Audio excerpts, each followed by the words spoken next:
Zotique par Clark Ashton Smith. Le voyage du roi Euvoran. La couronne des rois d'Ustheim n'était faite que de matériaux les plus rares qu'il fût possible de se procurer. Son cercle d'or gravé magiquement provenait d'un énorme météore tombé sur les terres australes de Sintrom, et dont la chute avait provoqué un séisme de grande ampleur qui avait secoué l'île d'une rive à l'autre. L'or, plus dur et plus brillant que celui trouvé sur Terre, revêtait une couleur variable qui passait du rouge des flammes au jaune pâle des lunes ascendantes. Il était serti de 13 joyaux uniques, sans équivalent, même légendaires. Merveille à contempler, ils étoilaient la couronne d'éclats et d'étranges feux changeants, aussi fulgurants que l'œil d'une cocatrice. Mais plus merveilleux encore que tout le reste était l'oiseau, un gazolba, qui formait la partie supérieure de l'objet et qui enserrait le cercle de ses griffes d'acier, perché au-dessus des sourcils de celui qui la portait et dominant l'ouvrage, majestueux de son plumage vert, violet et vermillon. Son bec avait la teinte luisante du laiton, ses yeux ressemblaient à 2 grenats piqués sur des chatons d'argent. 7 plumes dentelées rouge carmin se dressaient sur sa tête marquetée d'ébène, et sa queue blanche retombait derrière la couronne en un éventail rectiligne évoquant les raies d'un soleil blanc. Si l'on en croyait les marins qui l'avaient abattu sur une île presque mythique, au-delà de Sotar, loin à l'est de Zotique, le gazolba était le dernier de son espèce. Depuis plusieurs générations, il ornait la couronne d'Ustheim, que les rois considéraient comme l'emblème sacré de leur bonne fortune, un talisman indissociable de leur rang, dont la perte provoquerait un grand désastre. Eurovan, fils de Karpoum, était le 9e à la portée. Avec superbe et munificence, il l'arborait depuis 2 ans et 10 mois, date à laquelle Karpoum avait succombé à une indigestion d'anguilles farcies et d'œufs de salamandre en gelée. Lors des cérémonies officielles, lors des réceptions et des audiences publiques quotidiennes, lors des jugements, toujours elle embellissait le front du jeune souverain et lui conférait une majesté inspirant la crainte à tous ceux qui le contemplaient. En outre, elle servait à dissimuler la désespérante progression d'une calvitie précoce. Un beau jour, à la fin du 3e automne de son règne, le roi Euvoran, après un solide petit déjeuner constitué de 12 plats et d'autant de vin, gagna comme à l'accoutumée le tribunal qui occupait une aile entière de son palais d'Aramoam, dont les marbres colorés juchés sur une colline couverte de palmiers dominaient le saphir plissé de l'océan d'Orient. Fortifié par son repas, Euvoran se sentait prêt à démêler la légalité du crime des écheveaux les plus intriqués et à condamner promptement tous les malfaiteurs. À côté de lui, à droite de son trône d'ivoire sculpté en forme de kraken, se tenait un exécuteur, appuyé sur une énorme masse d'armes dont on avait trempé la tête de plomb jusqu'à obtenir la dureté de l'acier. Bien souvent, sous ses coups, les os des contrevenants les plus fourbes cédaient immédiatement, ou bien leur crâne éclatait au pied du roi sur le sol couvert de sable noir. À la gauche du trône, un bourreau s'affairait sur les vis et poulies d'instruments de tortures effrayants, comme pour avertir les criminels de leur sort. Et ce n'était pas toujours à vide que les vis et les poulies tournaient, pas plus que les lits de fer des machines ne restaient inoccupés. Ce matin-là, les gendarmes de la ville ne firent comparaître devant le roi Euvoran que de petits voleurs et de vulgaires vagabonds au comportement suspect, dont aucun des forfaits ne méritait de recourir à la masse ou aux instruments de torture. Or donc, le roi qui s'était préparé à une séance agréable se trouva quelque peu déçu et frustré. Il interrogea avec une grande sévérité ces petits délinquants, essayant d'arracher à chacun l'un après l'autre la confession d'un crime plus grave que celui dont il était accusé. Las, il semblait que les maraudeurs ne s'étaient adonnés qu'à leur maraude, que les vagabonds n'avaient fait que vagabonder, et Euvoran commençait à penser que la matinée n'offrirait guère de divertissement. La bastonnade était la peine la plus lourde qu'il eût pu légalement infliger à ses prévenus. Assez de ce menu fretin. Hors de ma vue. Ils me souillent de leur présence. Qu'on donne à chacun 100 coups de bâton de charme sur la plante de chaque pied, sans oublier les talons. Pour qu'ils soient conduits hors d'Aramoam jusqu'à la décharge publique et qu'on les aiguillonne avec des tridents chauffés à blanc, s'ils ne rampent pas assez vite. Alors, avant que les officiers ne se fussent exécutés, 2 soldats en retard entrèrent dans le palais de justice, traînant entre eux à l'aide des crochets aux pointes multiples utilisés à Aramoam pour appréhender suspects et malfaiteurs, un individu singulier et fort répugnant, Et bien que les crochets fussent manifestement enfoncés dans sa chair comme dans les haillons crasseux qui lui servaient d'habit, le prisonnier ne cessait de faire des bonds de cabri, forçant les auteurs de son arrestation à suivre ses sauts brusques et inélégants, à tel point que les trois ressemblaient à des acrobates. Dans une dernière envolée qui souleva les officiers dans les airs comme les queues d'un cerf-volant, l'incroyable personnage se posa devant Euvoran. Le roi l'observa stupéfait, clignant rapidement des yeux, sans se montrer impressionné par l'étonnante souplesse avec laquelle il s'inclina jusqu'à toucher le sol, perturbant l'équilibre précaire de ses gardes qui s'étalèrent de tout leur long au pied du trône. « Ah, qu'avons-nous là ?»« Un autre vagabond, sire. Tel que vous le voyez, si nous l'avions interpellé, il aurait traversé la ville en empruntant l'avenue principale, sans s'arrêter et sans même réduire l'altitude de ses sauts. Un tel comportement est fort suspect. Prisonniers, déclinez vos noms, origines et occupations, et avouez les crimes infâmes, dont vous êtes sans nul doute coupable. » Le captif qui louchait semblait embrasser d'un seul regard Euvoran, l'exécuteur royal, le bourreau et ses instruments. L'ingratitude de son physique confinait à l'extravagance. Son nez, ses oreilles et le reste de son visage étaient animés de mouvements inhumains, et d'incessantes grimaces agitaient sa barbe en tous sens, qui ondulait comme des algues prises dans les remous d'un tourbillon. Nombreux sont les noms que je porte. Et en ce qui concerne les détails de ma naissance et de mon occupation, de ce savoir, ô roi, tu n'auras guère l'usage. Manant. Réponses seront ces langues d'acier brûlant qui te questionneront. Soit. Je suis un nécromant, né dans le royaume où l'aube et le crépuscule ne font qu'un, là où l'éclat de la lune rivalise avec celui du soleil. Ah, un nécromant. Ne sais-tu pas que la nécromancie est un crime de lèse-majesté en Ustheim? En vérité, nous trouverons bien les moyens de te détourner de ces infâmes pratiques. Sur un signe d'Euvoran, les officiers tirèrent leurs prisonniers vers les instruments de torture. À leur grande surprise, eu égard à son exubérance première, il se laissa allonger sur le dos et enchaîner au lit de fer, qui permettait une remarquable élongation des membres de ses occupants. L'homme officiellement chargé de ces miracles se mit à actionner des leviers, et le coucher s'étira petit à petit avec un grincement contrarié. Pouce après pouce, le supplicié grandissait, et bien qu'au bout d'un moment il eût gagné plus d'une demi-coudée, il ne semblait aucunement incommodé. À la stupéfaction de l'assistance, il devint évident que la plasticité de ses bras, de ses jambes et de son torse excédait l'envergure de la crémaillère, présentement tendue au maximum. Tous contemplèrent ce prodige en silence. Euvoran se leva de son siège et s'approcha du lit, comme s'il doutait de ses propres yeux devant une telle énormité. Et le prisonnier lui dit « Il eût été bon de me libérer, roi Euvoran. Que tu dis ? Cependant, ce n'est pas ainsi que nous punissons les félons en Ustheim. » Il adressa un signal secret à l'exécuteur qui s'avança promptement, levant son imposante masse de plomb dans les airs. « Que sur ta propre tête elle s'abatte !» Brisant les liens qui le retenaient comme s'il s'agissait de vulgaires brins d'herbe, il sortit aussitôt du lit de fer, puis se dressant de toute la formidable stature dont l'écartèlement l'avait doté, il pointa un index longiligne aussi sombre et parcheminé que celui d'une momie sur la couronne du roi.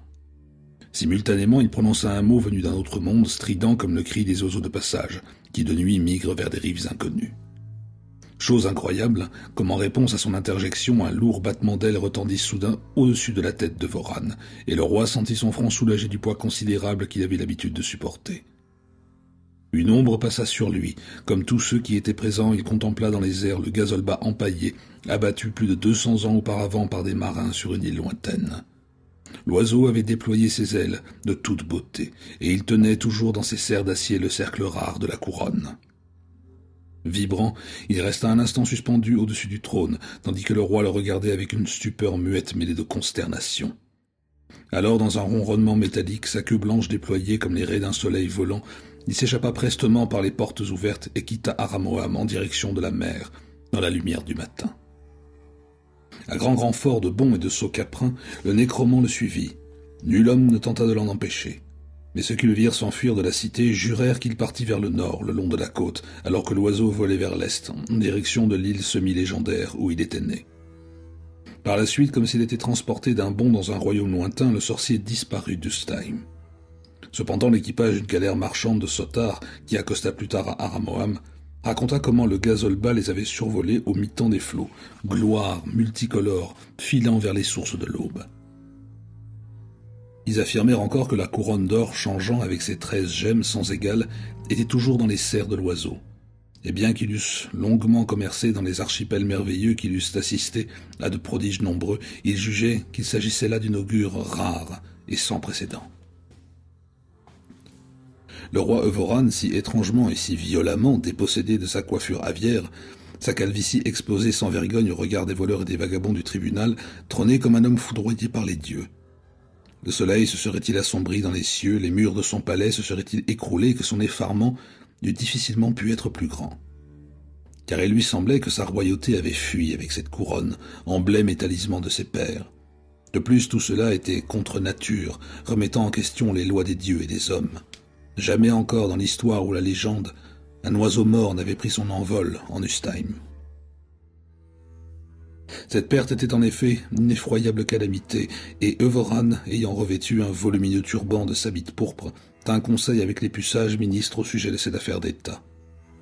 Les ministres n'étaient pas moins perplexes et troublés que le roi.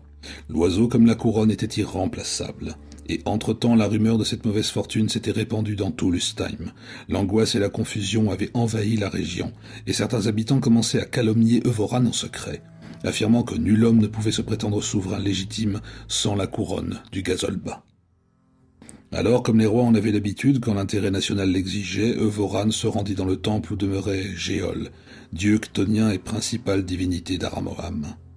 Seuls les mains nues et les pieds déchaussés, il pénétra dans le sombre adytum où la représentation de Géol, le ventre rond recouvert d'une faïence d'un brun terreux, observait, la tête rejetée en arrière, les particules en suspension dans le fin ray de lumière qui filtrait d'une fente dans le mur. Le roi, se laissant tomber à plat ventre dans la poussière accumulée depuis des siècles autour de l'idole, rendit hommage à Géol, implorant un oracle susceptible de l'éclairer et de le guider dans sa quête. Au bout d'un moment, une voix émana du nombril du dieu, tel un grondement souterrain devenu intelligible, et la voix dit au roi Eurovan : « Va et cherche le Gazolba dans ces îles qui s'étendent sous le soleil d'Orient. Là, ô roi, sur les côtes lointaines du Levant, tu contempleras de nouveau l'oiseau vivant, symbole et talisman de ta dynastie. Là, de tes propres mains, tu l'abattras. » Evoran se trouva grandement réconforté par cet augure, car les paroles du dieu étaient jugées infaillibles. Il lui semblait que l'oracle impliqua clairement qu'il récupérerait la couronne perdue, dont l'oiseau constituait la partie supérieure. Ainsi, s'en retournant à son palais, il fit mandater les capitaines de ses plus fiers galions ancrés dans le port tranquille d'Aramoam, et leur ordonna de se préparer sans attendre à un périple vers l'est, parmi les archipels du matin. Quand tout fut prêt, le roi Evoran embarqua sur le vaisseau amiral, une gigantesque quadrirème aux rames d'acajou dont les voiles de byssus rouges, solidement tissées, se teintaient de reflets jaunâtres. Un long gonfalon flottait à la tête du bas, représentant le Gazolba, tout en couleur sur un ciel bleu cobalt. Les rameurs et marins du navire étaient de robustes noirs du nord, et les soldats qui le barraient de féroces mercenaires venus du Xilac, à l'ouest. Le roi monta à bord en compagnie d'une partie de ses concubines, bouffons et autres desservants, ainsi qu'avec une réserve considérable d'alcool et de viande rare, s'assurant par là même de ne manquer de rien. Songeant à la prophétie de Géol, le roi s'arma d'un arc long et d'un carquois rempli de flèches aux pennes de perroquet, emportant également une fronde de cuir de lion et une sarbacane de bambou noir qui crachait de minuscules dards empoisonnés. Les dieux semblaient favorables à ce voyage, car un fort vent d'ouest soufflait le matin du départ. La flotte, comptant 15 navires, fut portée par ses voiles gonflées vers le soleil qui se levait au-dessus de l'océan. La clameur des adieux et des cris du peuple de Voran sur les quais se perdit bientôt dans la distance, et le marbre des maisons d'Aramoam sur les 4 collines couvertes de palmiers se fondit dans la ligne d'azur de la côte de l'Ustheim, qui disparut rapidement à l'horizon. Par la suite, pendant plusieurs jours, les rostres en bois de filao des galères fendirent les vagues paresseuses d'une mer indigo, qui ondulait à perte de vue sous un ciel bleu foncé, complètement dégagé. Confiant dans l'oracle de Géol, ce dieu terrien qui n'avait jamais failli à ses prières, le roi fit bombance comme à son habitude, se retirant sous un dais couleur safran à la poupe de la quadrirème. Il but plus que de raison dans sa coupe d'émeraude les vins et les liqueurs des caves de son palais, chargé de la chaleur des soleils anciens ardents, désormais frappés du sceau noir de l'oubli. Il rit des paillardises de ces fous, de ces irrésistibles plaisanteries, obscènes et surannées, qui avaient jadis amusé d'autres rois sur des continents depuis engloutis par les flots. Ces femmes le divertirent de leurs provocations plus vieilles que Rome ou l'Atlantide. Cependant, il gardait toujours à portée des mains les armes avec lesquelles, en accord avec l'oracle de Géol, il espérait chasser et abattre de nouveau le Gazolba. Les vents restèrent constants et favorables, et les vaisseaux filèrent vers leur destination. Les grands galériens noirs chantant gaiement en ramant, la magnifique étoffe des voiles claquant bruyamment, les longues bannières flottant au vent telles les oriflammes. Au bout des 2 semaines, ils parvinrent à Sotar, dont les côtes basses couvertes de cassiers et de sagoutiers barraient l'horizon du nord au sud sur une centaine de lieues, puis firent escale à Loat, le port principal, pour enquêter sur le Gazolba. Des rumeurs soutenaient que l'oiseau avait survolé Sotar, et certains affirmaient qu'un sorcier rusé de l'île nommé Iphibos l'avait attiré à lui grâce à sa magie et enfermé dans une cage en bois de santal. Le roi débarqua donc à Loat et, pensant que sa quête touchait peut-être à sa fin, se rendit accompagné de quelques gardes et capitaines chez Iphibos, qui demeurait dans une vallée retirée au milieu des montagnes formant le cœur de l'île. Le voyage était pénible, et Euvoran fut fort incommodé par les moucherons de Sotar, énormes et insistants, qui sans aucun respect pour son rang s'insinuaient sans cesse sous son turban. Et quand, après quelques détours et divagations dans l'épaisse jungle, il parvint à la maison d'Iphibos, perché sur un rocher escarpé, il se rendit compte que l'oiseau en question n'était qu'un de ces vautours au plumage coloré de la région, que le sorcier s'était amusé à apprivoiser. Le roi s'en retourna alors à Loat, après avoir décliné un peu rudement l'invitation d'Iphibos, désireux de lui montrer les tours inhabituels de fauconnerie qu'il avait appris au volatile. Et à Loat, le roi ne s'attarda pas plus qu'il ne fut nécessaire pour charger à bord 50 jarres de l'arak souverain distillé à Sotar, le plus renommé de toutes les terres d'Orient. Puis, longeant les falaises et promontoires rocheux du sud de l'île, où la mer s'agitait de prodigieux remous dans des cavernes profondes de plus d'1 mille, les navires de Voran voguèrent au-delà de Sotar et de Tosk, dont les habitants ressemblaient davantage à des singes ou à des lémuriens qu'à des hommes. Voran leur demanda s'ils avaient vu le Gazolba, mais ne reçut pour toute réponse que des borborigmes de singes. Le roi ordonna alors à ses soldats de capturer plusieurs de ces sauvages et de les crucifier sur des cocotiers pour leur incivilité. Les gendarmes poursuivirent pendant une journée entière les insulaires agiles de Tosk, entre les arbres et les rochers qui abondaient dans l'île, sans parvenir à en attraper un seul. Le roi se consola en faisant supplicier plusieurs soldats pour avoir failli à leur mission et mit le cap sur les atolls de Yumatot, principalement peuplés de cannibales.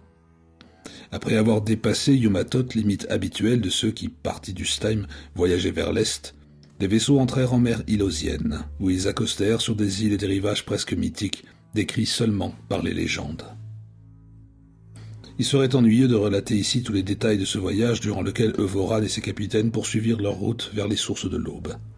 Diverses et innombrables furent les merveilles qu'il leur fut donné de contempler dans les archipels au-delà de Yumatot, mais nulle part ils ne purent trouver ne fût-ce qu'une plume de Gazolba, que les peuplades pittoresques de cette île n'avaient jamais vue. Néanmoins, le roi observa de nombreux vols d'oiseaux inconnus qui passaient au-dessus des galères voguant entre les îlots. Débarquant fréquemment, ils s'entraînaient au tir à l'arc sur les loriquets, des oiseaux lyres ou des fous, traquaient les cacatoès dorés avec sa sarbacane ou chassaient dodo et dinornis sur les plages désertes. Un jour, sur une mer jonchée d'écueils, la flotte fut attaquée par de puissants griffons qui fondirent sur elle depuis leur nid d'aigle. Leurs ailes brillaient comme du cuivre duveteux sous le soleil de midi, et claquaient d'un fracas métallique à la manière de boucliers que l'on entrechoque. Les monstres, aussi féroces qu'opiniâtres, ne furent repoussés qu'avec grande difficulté par des boules de catapultes embarquées. De toutes parts, tandis qu'ils naviguaient toujours plus à l'est, ils croisèrent une multitude de volatiles, mais un jour de la 4e lune, suivant leur départ d'Aramoam, les bateaux arrivèrent au coucher du soleil en vue d'une île sans nom, dont les falaises noires de basalte nu culminaient à près d'1 mille d'altitude, à la base desquelles les vagues hurlaient d'une colère incrédule, et dont les précipices ne résonnaient d'aucun cri d'oiseau, ni d'aucun bruissement d'ailes. À son sommet, l'île était couverte de cyprès noueux, qui auraient pu pousser dans un cimetière battu par les vents. Lugubre, elle luisait dans les derniers feux du crépuscule, comme baignée d'un sang de plus en plus foncé. Haut dans les parois rocheuses, d'étranges avant-toits à colonnades évoquaient les maisons de troglodytes oubliés, qui paraissaient pourtant inaccessibles, et bien que les falaises fussent criblées de grottes sur plusieurs lieues, celles-ci n'avaient apparemment habité par aucune forme de vie. Voran ordonna à ses capitaines de jeter l'ancre avec l'intention d'explorer les lieux au matin. Dans sa quête éperdue du Gazolba, aucune île du Levant, pas même la moins prometteuse, ne devait échapper à une inspection en bonne et due forme. Bientôt s'installa une nuit sans lune, jusqu'à ce que les navires qui mouillaient les uns à côté des autres ne distinguassent plus les lanternes de leurs voisins. Alors Voran s'attabla pour le dîner, dans sa cabine, sirotant l'arak doré de Sotar entre deux bouchées de gelée de mangue et de viande de phénicoptère. À part quelques hommes qui montaient la garde sur chaque vaisseau, les marins et soldats se trouvaient dans le mess. Les rameurs mangeaient des figues et des lentilles dans les cales. Les sentinelles se mirent alors à pousser des cris d'alarme affolés qui cessèrent l'instant d'après. Tous les grands navires furent secoués et s'enfoncèrent dans l'eau, comme sous l'effet d'un poids monstrueux. Personne ne savait ce qui venait de se produire, mais partout régnait le chaos et la confusion. Certains affirmant que la flotte était attaquée par des pirates.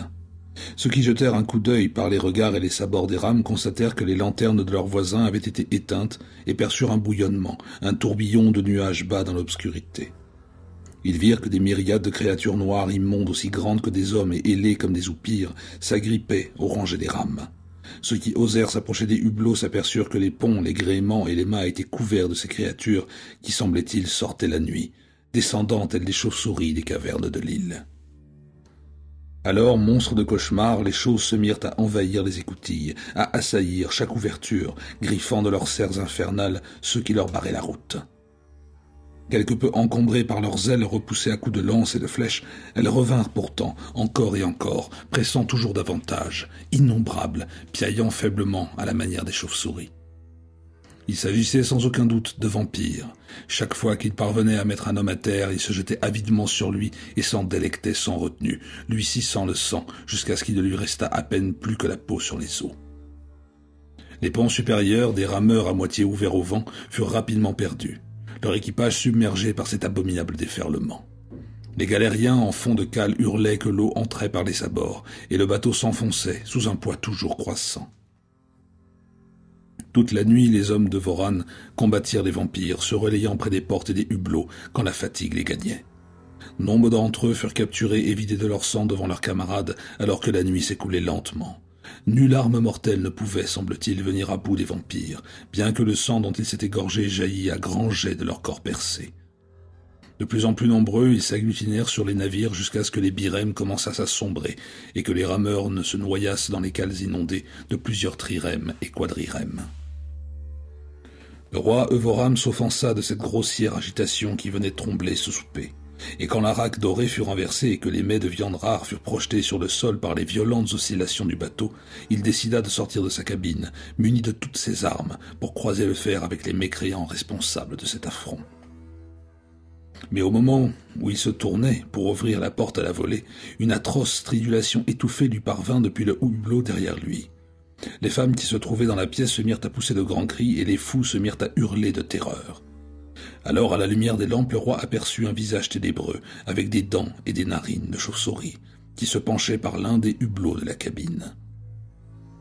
Il essaya de le chasser, et dès lors, jusqu'à l'aube, combattit les vampires avec les armes qu'il destinait au Gazolba, tandis que le capitaine du navire, qui dînait avec lui, surveillait une deuxième ouverture munie de sa clé mort, et que les autres étaient défendus par deux eunuques du roi armés de cimeterres. L'étroitesse des passages joua en leur faveur lors de la bataille, car dans tous les cas les assaillants ailés auraient difficilement pu s'y faufiler.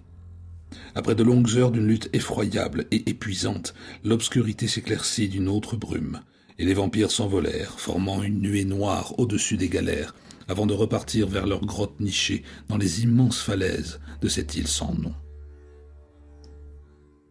Lourd était le cœur de Voram dans sa poitrine quand il constata les dégâts infligés à ses fiers galions de guerre. Sur les 15 vaisseaux, 7 avaient coulé durant la nuit, sombrant sous le poids de ces hordes d'oupires qui s'y étaient agrippées de manière obscène. Les ponts ensanglantés des autres bateaux ressemblaient à des abattoirs, et la moitié des marins, rameurs et gendarmes gisaient, émaciés et flasques, comme des outres à vin vides, après le festin vorace des grandes chauves-souris. Les voiles et les bannières avaient été réduites en lambeaux. Partout, du rostre au gouvernail des galères de Voran, s'étalait la souillure, et régnait une puanteur stymphalienne. Alors, de peur de se trouver encore à la tombée de la nuit à portée d'aile de cette île maudite, le roi ordonna à ses capitaines restants de lever l'ancre. Les autres navires, leurs cales inondées au fond desquelles des noyés tenaient encore les rames, partirent vers l'est, lents et lourds, jusqu'à ce que les falaises piquetées de l'île commençassent à s'enfoncer sous l'horizon.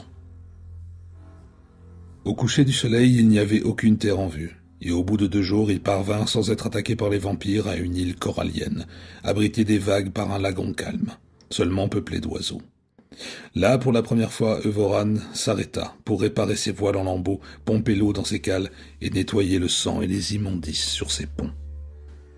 Cependant, ce désastre n'infléchit pas la volonté du roi de voguer vers les fontaines du jour, jusqu'à ce que, comme Géol l'avait prédit, il eût retrouvé et abattu de ses royales mains le Gazolba enfui. Ainsi, durant encore une lune, ils croisèrent parmi d'étranges archipels, s'enfonçant toujours plus profondément dans les régions du mythe et de la légende. Hardiment, ils naviguèrent parmi des matins d'amarante où filaient des loris dorés, et parmi des midis ardents de saphir foncé, suivant des vols de flamants roses vers des rivages vierges et oubliés. Les étoiles changeaient au-dessus d'eux, et sous les constellations aux formes inconnues, ils entendirent les cris mélancoliques des cygnes sauvages qui fuyaient vers le sud l'hiver des royaumes introuvables, cherchant l'été dans des contrées inexplorées. Ils parlèrent avec des hommes fabuleux vêtus de rangées de plumes d'Aepyornis, ou portant en guise de manteau des plumes de roc larges d'une aune. Ils rencontrèrent des êtres primitifs dont le corps était couvert de duvet, comme celui des poussins fraîchement éclos, et d'autres encore dont la chair semblait hérissée de pointes pennées. Mais nulle part ils ne purent obtenir la moindre information au sujet du Gazolba. Au début du 6e mois de leur voyage, en milieu de matinée, un nouveau rivage inconnu surgit des profondeurs, s'arrondissant sur plusieurs milles du nord-est au sud-ouest. Fait de criques abrités, de rochers escarpés et de falaises qui alternaient avec des vals herbeux et encaissés. Tandis que les galères filaient vers l'île, Euvoran et ses capitaines constatèrent que des tours avaient été édifiées sur certains des plus hauts rochers. Néanmoins, aucun bateau ne mouillait ni ne circulait dans le havre qu'elle surplombait, et le rivage formait une étendue d'arbres et de plantes à la fois sauvages et verdoyantes. En s'approchant puis en entrant dans le port, ils ne décelèrent aucun signe évident de vie humaine, en dehors des tours cises sur le roc. L'endroit cependant était empli d'un nombre et d'une variété d'oiseaux extraordinaires, dont la taille allait des petites mésanges ou des passereaux à des créatures de plus grande envergure que les aigles ou les condors. Ils tournoyaient à l'aplomb des navires, formant de longues volées disparates, paraissant à la fois curieux et méfiants, et Euvoran vit qu'un groupe de volatiles allait et venait au-dessus des bois de près des falaises, surmontées de tours. Il se figura qu'il s'agissait d'un repère susceptible d'abriter le Gazolba. Alors, s'armant pour la chasse, il débarqua dans une chaloupe avec plusieurs de ses hommes. Les oiseaux, y compris les plus grands, étaient manifestement craintifs et peu belliqueux. Lorsque le roi posa le pied sur la plage, les arbres mêmes semblèrent disparaître, et nombreuses furent les nuées qui s'envolèrent fuyant vers l'intérieur des terres ou en direction des apics et des cimes qui se trouvaient à plus d'un jet de flèche de là. De la multitude présente l'instant précédent, il ne resta rien. Euvoran fut stupéfait par tant d'astuces, mais également quelque peu exaspéré, car il ne voulait pas repartir sans ramener un trophée, prouvant son adresse, même s'il échouait à trouver le Gazolba. Et il jugea le comportement des volatiles d'autant plus curieux étant donné l'isolement de l'île. Il n'y avait aucun sentier qui n'eût été tracé par les animaux. Les forêts et les prairies sauvages étaient entièrement dépourvues de culture, et les tours paraissaient elles aussi abandonnées. Des oiseaux marins et des oiseaux terrestres voletant à travers leurs fenêtres vides. Le roi et ses hommes ratissèrent les bois déserts le long du rivage et parvinrent à un versant escarpé couvert de buissons et de cèdres nains, dont le sommet approchait un côté de la plus haute tour. Là, au pied de la pente, Euvoran vit un petit hibou qui dormait, niché dans l'un des arbustes, comme s'il n'avait pas remarqué la confusion provoquée par la fuite des autres oiseaux. Le roi banda son arc et le tua, bien qu'il eût en temps normal épargné une proie si dérisoire. Il s'apprêtait à le ramasser lorsqu'un de ses hommes poussa un cri d'alarme. Tournant la tête alors qu'il ne se penchait pour passer sous la frondaison du cèdre, le roi vit un couple d'oiseaux colossaux plus grands que ceux qu'ils avaient déjà observés sur cette île et qui plongeaient depuis la tour s'abattirent comme la foudre. Avant que Voran n'ait pu déclencher une seconde flèche, ils fondirent sur lui, leurs puissantes ailes battant avec fracas, et le projetèrent instantanément à terre. Ils ne furent plus alors qu'une tempête de plumes impitoyable et terrifiante, un brouhaha cruel de becs et de serres, Avant que ses hommes n'eussent pu se porter au secours du roi, un des oiseaux planta ses énormes griffes dans les épaulettes de son manteau, les referma violemment sans épargner les chairs, et l'emporta sur la tour haut perché aussi aisément qu'un gerfaut eût transporté un jeune lapereau. Le roi, totalement impuissant, avait lâché son arc pendant l'attaque. Sa sarbacane s'était décrochée de sa ceinture et tous ses dards de ses flèches avaient été renversés. Il ne lui restait aucune arme hormis un stylet affûté qui ne lui avait été d'aucun secours contre son ravisseur en plein ciel. Euvoran approcha rapidement de la tour, un vol d'oiseaux plus petits tournoyant autour de lui et poussant des cris stridents comme pour le narguer, jusqu'à ce que leur vacarme devint assourdissant. Bientôt pris de vertige à cause de l'altitude à laquelle il se trouvait et de la vitesse à laquelle il était monté, il vit étourdi les murs de la tour dont les larges fenêtres ressemblaient à des portes, chavirer devant ses yeux. Alors, le cœur au bord des lèvres, il fut transporté par l'une des ouvertures, puis lâché grossièrement sur le sol d'une pièce haute et spacieuse. Il s'étala de tout son long face contre terre et vomit pendant un moment sans se soucier de ce qui l'entourait. Puis, se sentant un peu mieux, il s'assit et découvrit devant lui, sur une sorte d'estrade, un énorme perchoir d'or rouge et d'ivoire jaune, en forme de croissant de lune bombé vers le plafond, soutenu par 2 poteaux de jaspe noir mouchetés de rouge sang. S'y tenait un oiseau géant des plus extraordinaires qui observait Euvoran avec un air terrible, sévère et menaçant, tel un empereur toisant un miséreux des bas-fonds arrêté par ses gardes pour quelque obscène affront. Son plumage était d'un violet tyrien, et son bec ressemblait à un redoutable pic de bronze pâle dont l'extrémité tirait sur le fer foncé. Il agrippait le perchoir de ses serres d'acier plus longues que les doigts gantés de mailles d'un guerrier. Des plumes bleues turquoises et couleur d'ambre ornaient son crâne comme une couronne aux multiples pointes. Autour de son grand cou nu, aussi rugueux que la peau d'écaille d'un dragon, il portait un collier singulier, composé de têtes d'hommes et de divers prédateurs, fouines, chats sauvages, hermines et renards, toutes réduites à la taille d'une arachide. Eurovan fut terrifié par l'apparence de ce volatile, et sa panique ne diminua pas lorsqu'il découvrit dans la pièce plusieurs autres oiseaux à peine plus petits, installés sur des perchoirs moins luxueux et moins élevés, comme les nobles d'un royaume siégeant en présence de leur souverain. Derrière Euvoran, tels des sentinelles, se tenait avec ses congénères la créature qui l'avait enlevée. Alors, à la stupéfaction du roi, le grand oiseau aux plumes violettes s'adressa à lui dans la langue des hommes, et lui dit d'une voix pleine de majesté et d'emphase, malgré sa sécheresse. « Trop violemment, ô lit de l'humanité, as-tu troublé la paix d'Ornava, île sacrée pour les oiseaux. Et délibérément tu as abattu l'un de mes sujets. Sache que je suis le monarque de tous les oiseaux qui volent, marchent, pataugent ou nagent sur le globe terraqué, et que je siège à Ornava, ma capitale. En vérité, ton crime mérite châtiment, mais si tu as quelque chose à dire pour ta défense, je t'écouterai maintenant, afin que même la pire vermine de la terre, la plus pernicieuse, ne puisse m'accuser d'injustice ou de tyrannie. » Alors, fanfaronnant quelque peu, Euvoran répondit la peur au ventre. « Je suis venu à la recherche du gazolba qui ornait ma couronne en Eustheim, et qui m'ont tous deux été perfidement arrachés par les maudits sortilèges d'un sorcier. Et sache que je suis Euvoran, roi d'Eustheim, et que je ne m'incline devant aucun animal fût-il le plus puissant de son espèce. » Le maître des oiseaux parut plus stupéfait encore et indigné qu'auparavant. Il fit interroger Euvoran, le questionnant vivement au sujet du gazolba, apprenant que le volatile avait été abattu par des marins puis naturalisé, et que le seul but du voyage d'Euvoran était de le tuer une seconde fois pour l'empailler de nouveau si nécessaire. Le maître tonna d'une voix pleine de courroux. « Ceci n'arrange pas ton cas, mais te désigne coupable de 2 crimes et d'une triple infamie, car tu as été en possession de cette abomination sans nom qui bafoue toutes les lois de la nature. Ici, en cette tour, comme il est juste et bon, je garde les corps des hommes empaillés pour moi, mais en vérité, il est intolérable, inacceptable que l'homme fasse de même avec les oiseaux. Aussi, la justice impose que tu sois confié sur le champ à mes taxidermistes, et je pense qu'un roi empaillé, même si c'est le roi des vermines, contribuera sans nul doute à embellir ma collection. » Puis il ordonna aux gardes de Voran, « Débarrassez-moi de cette vilainie. Enfermez-le dans la cage à hommes et surveillez-le de près. » Euvoran, aiguillonné par les coups de bec de ses gardes, fut forcé de grimper sur une sorte d'échelle inclinée, dont les larges barreaux de teck menaient vers une pièce au sommet de la tour.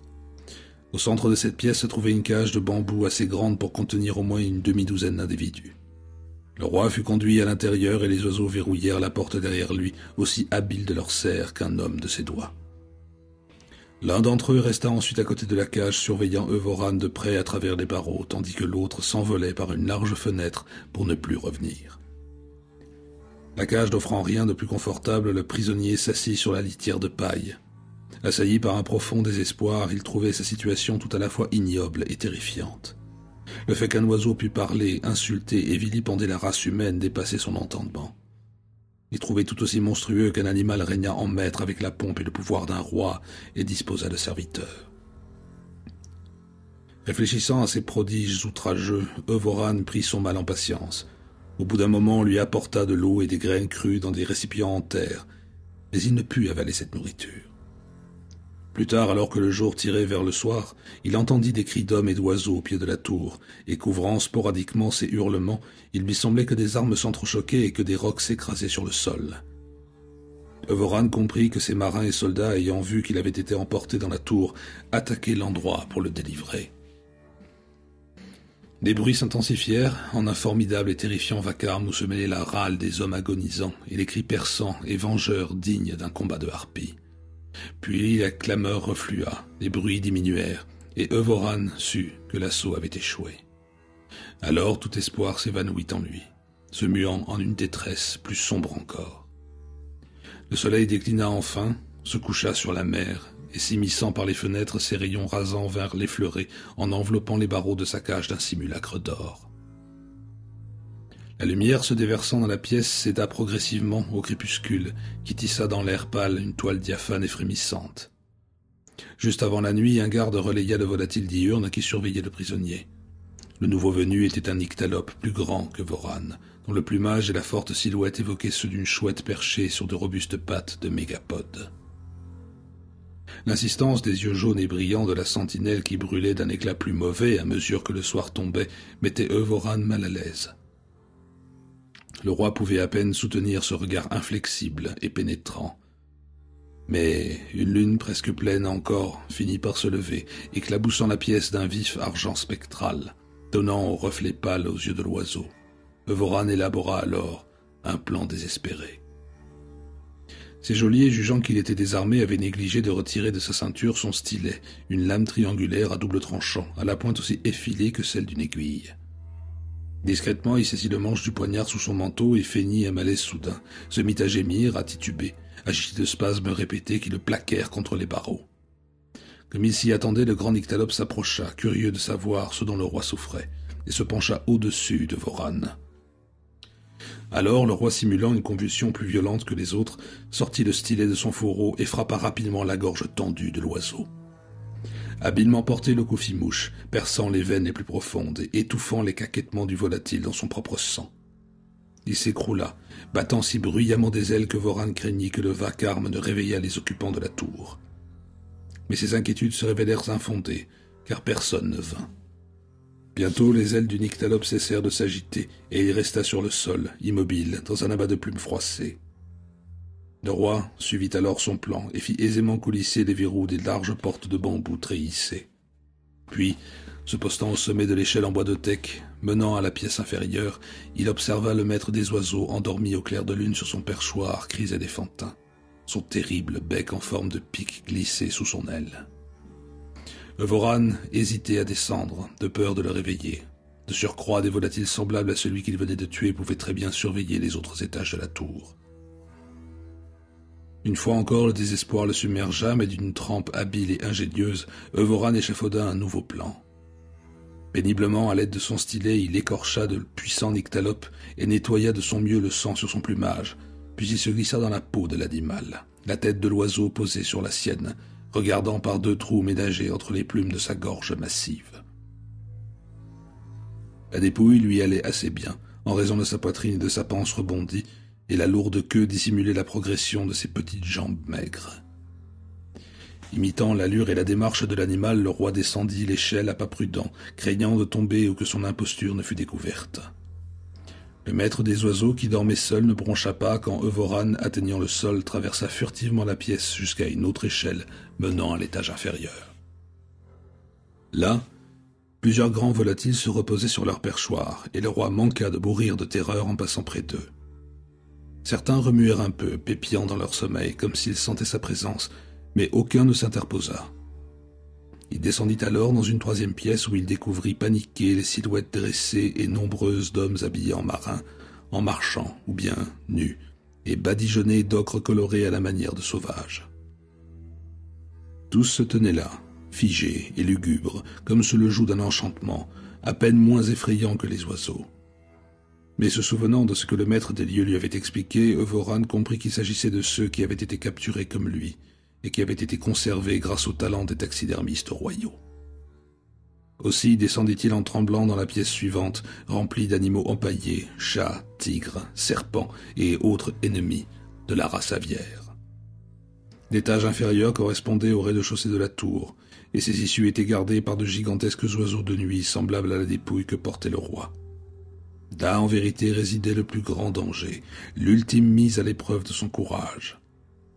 Ils l'observèrent attentivement de leurs globes dorés, incandescents, puis le saluèrent d'un ululement feutré comme l'un des leurs. Derrière la queue du volatile, les genoux de Voran s'entrechoquèrent, mais il imita leur chant et passa parmi les gardes sans être molesté. Parvenu à l'une des portes de la tour, il vit que le sol rocheux ne se trouvait qu'à 2 coudées en dessous de lui. Il sauta par l'ouverture à la manière d'une chouette et longea en équilibre précaire le rebord du promontoire jusqu'à atteindre le sommet du versant au pied duquel il avait abattu le petit hibou. Là, sa descente fut plus aisée, et il finit par arriver en vue des bois qui entouraient le port. Mais avant qu'il n'eût pénétré dans la forêt, des flèches sifflèrent autour de lui, et il fut légèrement blessé par l'un de ces projectiles. Avec un cri de colère, il se débarrassa de son déguisement, un geste qui lui sauva sans nul doute la vie et lui évita de périr sous les coups de ses propres hommes. Ces derniers traversaient la forêt avec l'intention d'attaquer la tour pendant la nuit. Mis au fait, le roi leur pardonna le danger qu'il venait de lui faire encourir. Il jugea cependant plus sage de ne pas donner l'assaut et de quitter l'île au plus tôt. Embarqué sur son vaisseau amiral, il ordonna à tous ses capitaines de lever l'ancre immédiatement, connaissant le pouvoir funeste de l'oiseau monarque, et pour le moins terrifié à l'idée d'une poursuite. Il préférait mettre la plus grande distance possible entre ses vaisseaux et l'île avant l'aube. Ainsi, les galères quittèrent le port tranquille et contournant vers le nord un promontoire rocheux, se dirigèrent vers l'est, à l'inverse de la course de la lune. Euvoran, assis dans sa cabine, se régala de quantités de viandes diverses afin de rattraper son jeûne forcé, buvant un gallon entier de vin de palme, auquel il ajouta une jarre du puissant arak de Sotar, à la robe pâle et dorée. Quelques heures avant le matin, alors que l'île d'Ornava était loin derrière eux, les timoniers remarquèrent un mur de nuages noirs qui s'élevait rapidement, coupant la trajectoire déclinante de la lune. Il monta vers les cieux, s'étendant et retombant en cascade de tonnerre jusqu'à atteindre la flotte de Voran. La tempête passa sur elle comme les ouragans de l'enfer, déchaînements fracassants jaillis d'un chaos de ténèbres. Les bateaux plongés dans la pénombre s'éloignèrent les uns des autres, et quand le jour revint, le quadrirème du roi voguait seul, ballotté par un tumulte de vagues et de nuages entremêlés, son mât et la plupart des rames d'acajou brisées, tandis que les démons du vent se jouaient du vaisseau. Pendant 3 jours et 3 nuits, sans que la lueur du soleil ou des étoiles perçât l'obscurité qui bouillonnait sans relâche, le navire fut tiré, comme pris par une cataracte d'éléments déversés, depuis un gouffre sans fond, au-delà des limites du monde. Tôt le 4e jour, les nuages se dissipèrent quelque peu, mais le vent persista, souffle de perdition. Alors, se découpant sombre parmi la brume et les éclaboussures, une terre à peine visible surgit devant la proue du bateau. Ni les rameurs ni les timoniers ne purent dévier la course tragique de l'embarcation, et l'instant d'après, le rostre ciselé vola en éclats. Dans un terrible fracas de bois brisé, le vaisseau heurta un récif bas caché par l'écume et les embruns. Les cales furent rapidement inondées, le navire commença à couler, sa poupe penant de plus en plus de gîtes, l'eau moussant contre le bastingage du côté sous le vent. Désolé, escarpé et austère, le rivage d'au-delà du récif n'apparaissait qu'au travers des voiles blanchâtres de la mer, en furie. Bien maigre semblait l'espoir d'atteindre la terre, Mais avant que le galion naufragé n'eût sombré, Euvoran s'attacha avec des cordes de coco à une barrique de vin vide et sauta du pont incliné. Les hommes qui ne s'étaient pas noyés dans les cales ou que le typhon n'avait pas balayés par-dessus bord se jetèrent à sa suite dans les eaux déferlantes. Certains s'en remettant à leur endurance, d'autres s'agrippant à des tonneaux, des vergues brisées ou des morceaux de bois. La plupart furent entraînés sous la surface par les remous des tourbillons ou projetés contre les rochers. De tout l'équipage du navire, le roi seul en réchappa, jeté à terre par l'océan amer, avant d'avoir poussé son dernier souffle.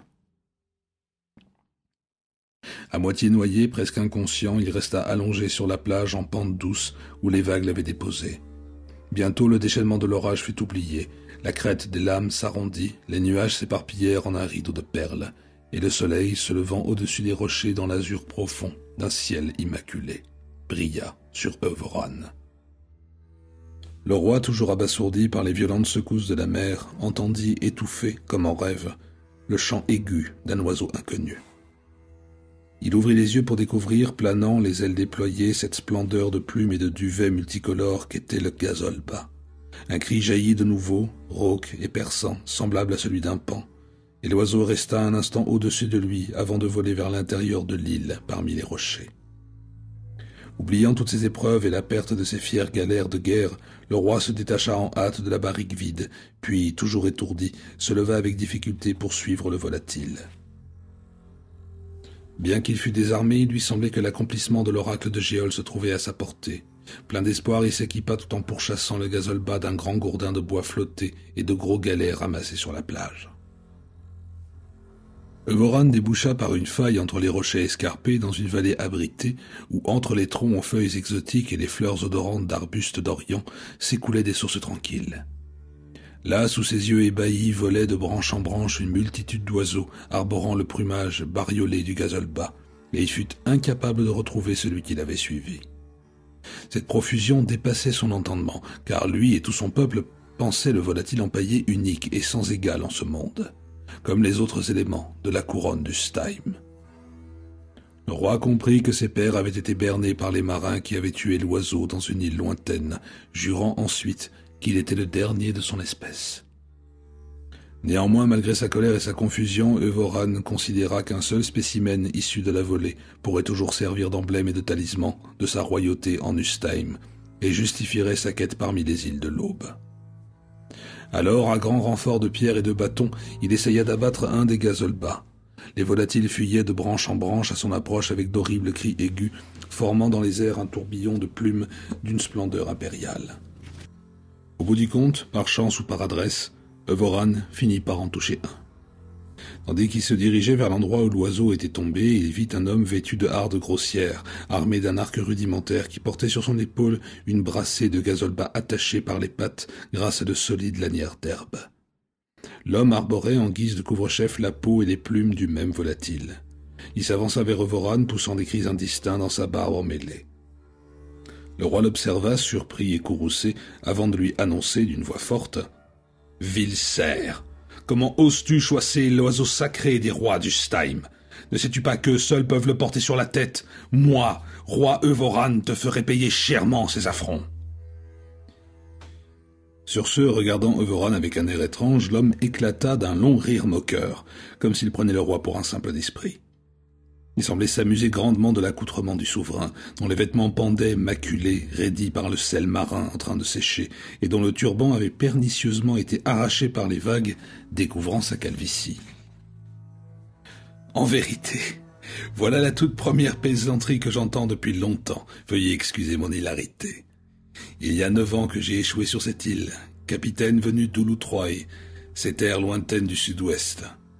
Je suis le seul membre d'équipage qui soit parvenu à atteindre la terre ferme vivant. Durant toutes ces années, je n'ai parlé avec aucun homme. Cette île qui se trouve à l'écart des routes commerciales n'est peuplée que d'oiseaux. Quant à vos questions, je viens d'y répondre. Je tue ce volatile pour éviter de mourir de faim. Il n'y a ici que peu de nourriture à part des racines et des baies. Et je porte sur ma tête la peau et les plumes de cet oiseau parce que mon fez a été emporté par les vagues qui m'ont violemment jeté sur cette plage. Je ne connais pas les lois étranges que vous évoquez.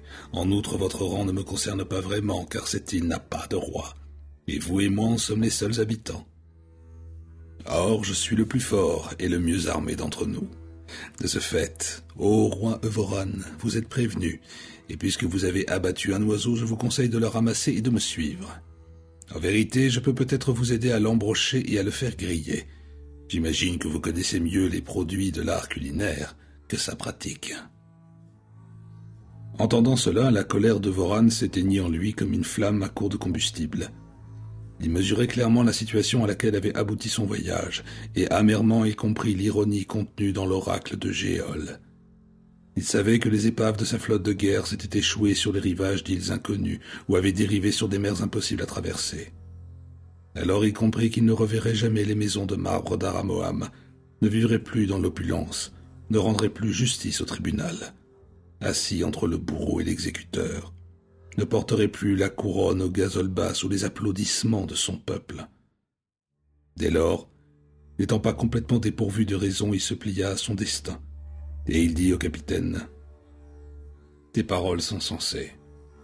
Montre-moi donc le chemin. » Chargés de leur prise, Voran et le capitaine, qui s'appelait Naz Obamar, marchèrent ensemble jusqu'à une caverne sur le versant rocailleux de la colline, formant l'intérieur de l'île, où Obamar avait établi sa demeure. Là, il alluma un feu de cèdre sec et indiqua au roi la bonne manière de plumer le volatile et de le cuire, en le faisant tourner lentement sur une branche de camphrier vert. Voran affamé trouva la viande de gazolba fort comestible, bien qu'un peu maigre et au goût très prononcé. Après avoir mangé, Naz Obamar sortit de la caverne une jarre grossière façonnée avec de l'argile qui contenait un vin élaboré à partir de certaines baies. Ils burent tour à tour, se racontant leurs aventures, oubliant pour un moment la dureté et la tristesse de leur sort. Puis ils se partagèrent l'île au gazolba, tuant des oiseaux quand ils avaient faim. Parfois, comme mets de choix, ils abattaient et préparaient des volatiles assez peu communs en Ustheim ou Ultroy, mais plus rares sur l'île. Le roi Evoran se fabriqua une coiffe avec la peau et les plumes du gazolba, comme Naz Obamar, et ainsi vécurent-ils jusqu'à leur mort.